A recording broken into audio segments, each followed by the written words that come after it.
dans un instant. Une famille, deux langues. Le bilinguisme est source d'enrichissement au sein des familles qui la pratiquent. L'œil et la main a recueilli leurs témoignages. Claude Chirac ne parle presque jamais à la télévision. Elle est dans Medial Mag. Plus belle la vie reste sur France 3. Le directeur des programmes de France Télévisions, Patrice Duhamel, viendra nous dire comment le bras de fer avec le producteur s'est terminé. Jean-Pierre Pernaut en a marre de ceux qui disent que son trésor est ringard. Ça tombe bien, je lui donne la parole dans un instant. Mais non, pas dans un instant. Medial Mag demain à 12h35 sur France 5. Vous pouvez aussi voir et revoir cette émission sur france5.fr.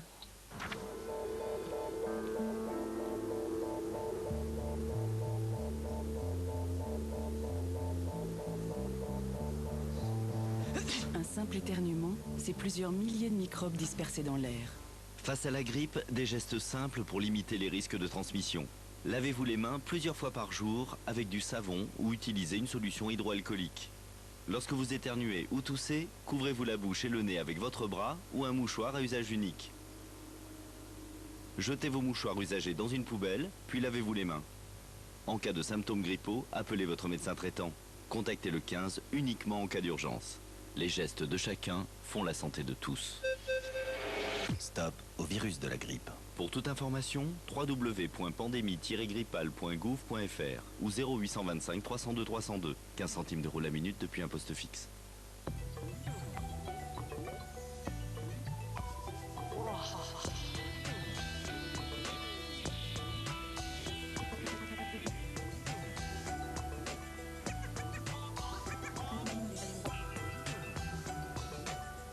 Bonjour. Lorsqu'on annonce la surdité d'un enfant à ses parents, de multiples questions se posent. Comment faire face à cette annonce? Où trouver les informations essentielles pour avancer? Quel suivi pour l'enfant? Et quel accompagnement pour les parents? Alors qu'il n'existe pas en France de lieu d'accueil digne de ce nom. L'œil et la main a donc décidé d'imaginer ce que pourrait être ce lieu. Un lieu convivial et accueillant, ouvert sur la cité. Un lieu loin de l'univers médical et éducatif, où le tout petit et sa famille pourraient rencontrer peu à peu la surdité de l'enfant. Dans ce contexte, quelle place les sourds pourraient-ils prendre?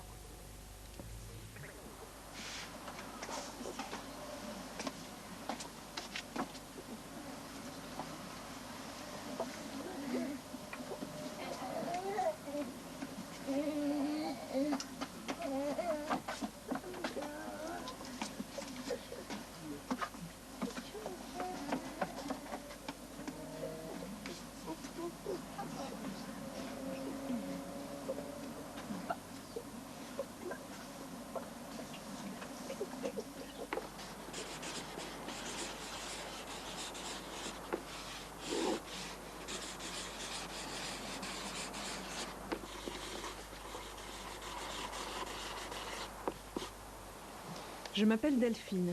Pendant de nombreuses années, j'ai travaillé auprès des enfants sourds, des enfants de 0 à 6 ans, et avec les familles qui venaient d'apprendre la surdité de leur enfant. En France, il existe de nombreuses structures du type CAMS ou SAFEP qui se focalisent sur le soin destiné aux enfants, mais il n'existe rien pour la prise en charge des familles. Alors je me suis mise à militer contre la pression médicale qui imposait aux parents la marche à suivre, qui leur disait « il faut faire ça, il faut faire ça ». Et les parents faisaient, ils n'avaient aucun choix. C'est en voyant tout ça que j'ai commencé à militer. Plus tard, je me suis retirée du militantisme. Je suis devenue maman de 2 enfants sourds. Pour moi, c'était très clair, je savais ce que je voulais pour eux.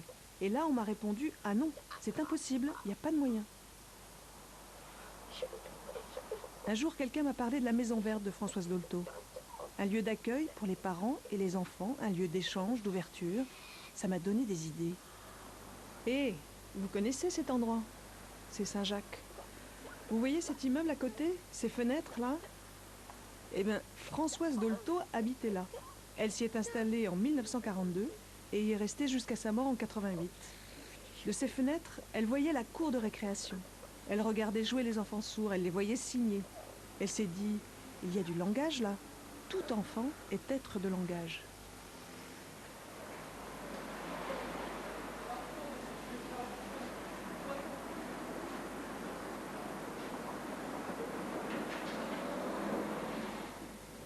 Françoise Dolto a écrit de nombreux ouvrages à propos de l'enfant. Mais elle a également écrit à propos des sourds.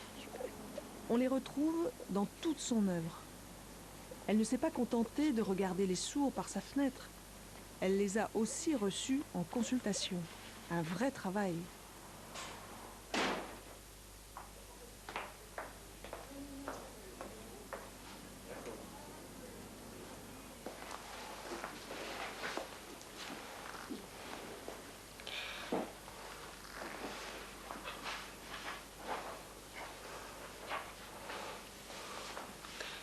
Ce sont les archives de Françoise Dolto. Tous ses écrits sont là.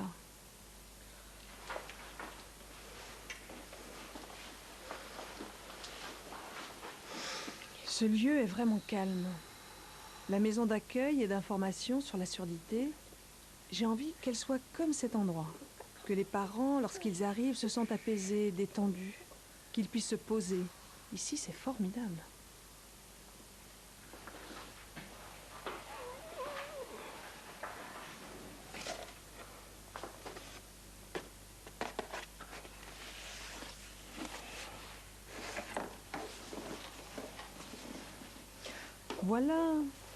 Voilà.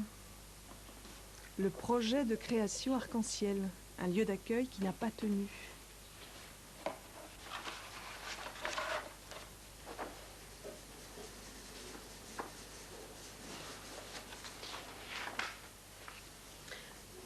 Le 7 juillet 1986, Françoise Dolto envoie un courrier à Jacques Chirac, à l'époque Premier ministre, pour lui faire part de son projet de création de la maison Arc-en-Ciel, l'AEC.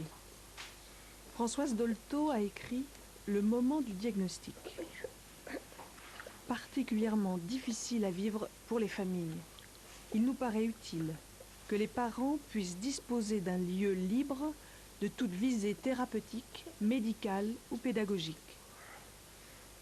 Dans ce lieu, ils pourront, individuellement ou en couple, avec leur enfant ou sans lui, parler de leurs émotions, de leurs blessures, avec des personnes qui, ayant reçu une formation, ont la possibilité d'être à l'écoute de leurs souffrances. Ainsi, les parents arriveraient à dépasser le choc.